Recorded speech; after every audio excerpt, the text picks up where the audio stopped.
So slack key tunings sort of evolved when, what was his name? Vancouver, explorer, gave King Kamehameha a present of 50 head of cattle.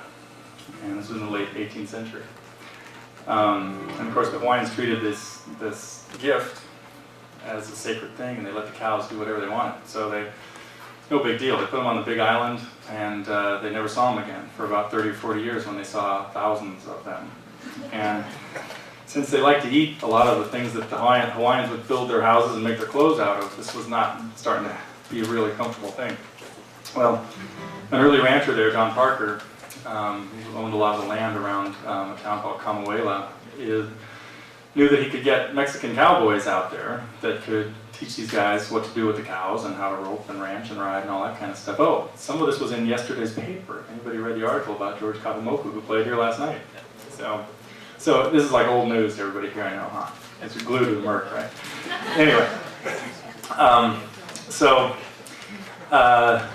what happened was Mexicans also brought guitars with them. They've been playing nylon string guitars. We're into about the middle of the 19th century now, and so they brought over these guitars. Well, they were gut string guitars, but and there was kind of a communication problem happening between the Mexicans and the Hawaiians that was okay when they were teaching them how to ranch, but they didn't really understand when they were telling them how to tune things and stuff like that. They probably didn't even really bother to tell them how to tune them.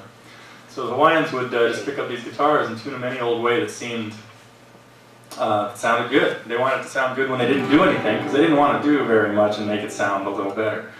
So they would put them into these tunings that mostly play the guitar by themselves, and they'd mess around with playing some of their traditional songs, and this whole, this beautiful sound came out of the guitars that was very new and unique. So it's known as slack key because usually the strings, a few of the strings are usually loosened to not be at their standard pitch. And so, anyway, to cut to near the end of this story, a few months ago I had the opportunity to meet Kamuela Beamer, who's one of the pioneers kind of modern slack key playing. And he did some workshops for my students, and over the course of a couple days we became pretty good friends and stuff. And by the time he left, we talked about maybe doing a show. As a matter of fact, we'll probably be doing a show. Oh, you need to be on the mailing list if you'd like to know. May 9th, I'll be doing a show with Kamuela at Montalvo, and May 10th at the Capitola Theater in Capitola. That would be, I guess, someplace near the ocean.